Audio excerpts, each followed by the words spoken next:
नमस्कार, मैं प्रिया शर्मा और स्वागत है आपका संभाग पोस्ट न्यूज में।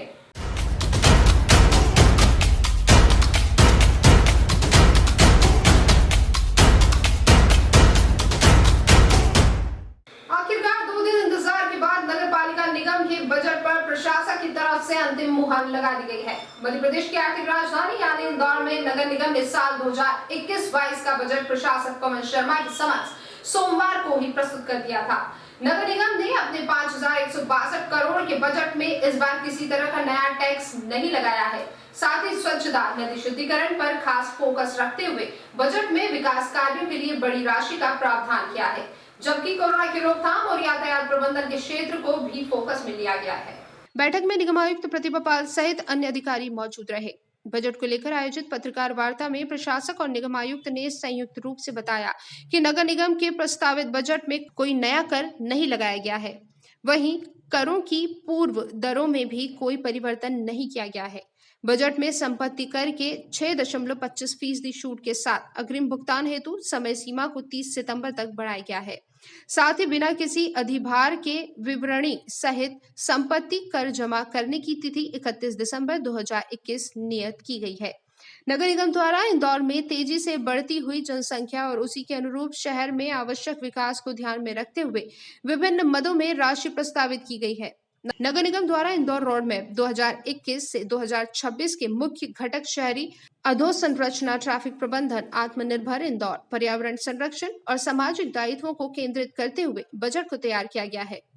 कि जो कार्य योजना रोड मैप अपन ने इंदौर में रखी थी उसमें 80,000 का प्रावधान रखा गया था कि हम 80,000 के करीब उसमें रिप्लेस कर देंगे, जिससे बिजली की खपत भी कम होगी। 20,000 का इस बार का प्रावधान इंदौर नगर निगम ने इसमें रखा है। और जो उद्यान है वो भी 25 उद्यानों को कम से कम अगर हम स्ट्रीट लाइट और सोलर लाइट से अगर हम चला पाते हैं तो उतना बिजली की खपत भी कम होगी और एक अच्छा संदेश भी जाता है कि अभी फरवरी में प्रदेश सरकार से सभी नगर निगमों को ये आदेशित हुआ था कि अपना वो 5 साल का एक रोड मैप बनाएंगे। तो इंदौर शहर ने भी अपना रोड मैप दिसंबर की जनवरी कब की बात है, जनवरी माह के अंदर इंदौर शहर ने भी अपना रोड मैप रखा था और सभी जनप्रतिनिधि उसमें शामिल हुए थे। और उस रोड मैप में ये था कि 2026 तक हम इंदौर को कहाँ देखते हैं। आप सब लोगों के साथ वो शेयर भी हुआ था और शायद काफ़ी समाचार पत्रों में और मीडिया में उसका उल्लेख भी हुआ था।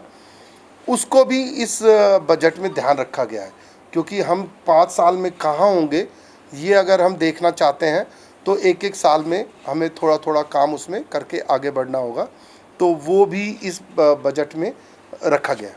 सीवरेज को जो काम हम लोगों ने पिछली बार किया है उसको आगे बढ़ाते हुए इस बार सीवरेज का जो मद है उनमें टोटल अमाउंट 460 करोड़ का रखा गया है। इसमें जो बेसिक हाइलाइट्स रहेंगे 2 नए एसटीपीज बनाने का है। इसके अलावा जो आउटस्कर्ट्स अपने हैं वहाँ पर नई लाइन डालने का, और जो इस बार जोड़ दिया गया है क्योंकि अब पूरे शहर में सीवर लाइंस काफ़ी बड़ी डिस्टेंस, मतलब उनका लाइन का जो नंबर है वो बहुत ज़्यादा हो गया, तो उनकी सफाई के लिए हम लोगों ने मशीन तय करना और उनका ऑपरेशन मेंटेनेंस को इस बार प्राथमिकता में रखा है। कि संस्थाएं हैं जो विभिन्न प्रकार की खेल गतिविधियों में रहती हैं तो उनके माध्यम से भी पीपीपी मोड में खेल मैदानों के विकास का प्रावधान रखा गया है। तो इन शॉर्ट ये इस बार का वर्ष 2021-22 का नगर पालिका निगम इंदौर का बजट और उसके मुख्य झलकियाँ हैं। सर, एक महत्वपूर्ण विषय पोस्ट का अलग से गठन किया गया है और इसमें इसका मुख्य उद्देश्य है कि इंदौर शहर में कई सारी खेल गतिविधियां लगातार चलती रहती हैं। इसके लिए इस पूरे प्रकोष्ठ में विभिन्न गतिविधियों के लिए, इंफ्रास्ट्रक्चर के लिए 20 करोड़ की राशि का प्रावधान किया गया है और इसमें हर एक विधानसभा में एक खेल मैदान के विकास की योजना इस वर्ष के लिए रखी गई है। इसके जो परंपरागत खर्चे हैं उनके लिए 14 करोड़ की राशि रखी गई है। इसके अलावा एक नया कॉम्पोनेंट जिसमें अंडर वाटर एक्वेरियम रखा गया है। ये बेसिकली पीपीपी मोड का एक प्रोजेक्ट होगा। इसमें हम लोगों ने टोकन स्वरूप 5 करोड़ की राशि रखी है, लेकिन इसका जो प्रोजेक्ट आने वाले समय में होगा उसका स्वरूप इस प्रकार का होगा कि हम लोग जू में उनको जगह देंगे और जो भी बिडर होगा इसमें वो अपनी राशि लगाकर इसका निर्माण करेगा और आगे फिर इसका संधारण और संचालन करेगा। इसके लिए नगर निगम ने जो सामाजिक और बाकी शहर के प्रति जो जवाबदारियाँ हैं उसके लिए भिक्षुक पुनर्वास हेतु 5 करोड़ की राशि का प्रावधान किया है। इसके अलावा हॉकर जोन्स बनाने के लिए 5 करोड़ की राशि का प्रावधान किया गया है, ताकि कोविड में भी कई जगह से ऐसे प्रश्न आते हैं, कई सारी कॉलोनीज और चौराहे ऐसे हैं जहां लोग इस विषय पर प्रश्न चिन्ह लगाते हैं कि सब्जी वालों की वजह से उनके यहाँ कोरोना फैलने का खतरा रहता है, तो इसलिए भी हॉकर जोन को इस बार प्राथमिकता दी गई है। आश्रय स्थल बनाने के लिए 2 करोड़ की राशि है और रैन बसेरा के जो संधारण और या नए निर्माण की यदि आवश्यकता होती है तो इस हेड में भी 5 करोड़ की राशि का प्रावधान किया गया है। जो गरीबों के लिए आवास योजना है, प्रधानमंत्री आवास योजना में 700 करोड़ की राशि का प्रावधान किया गया है।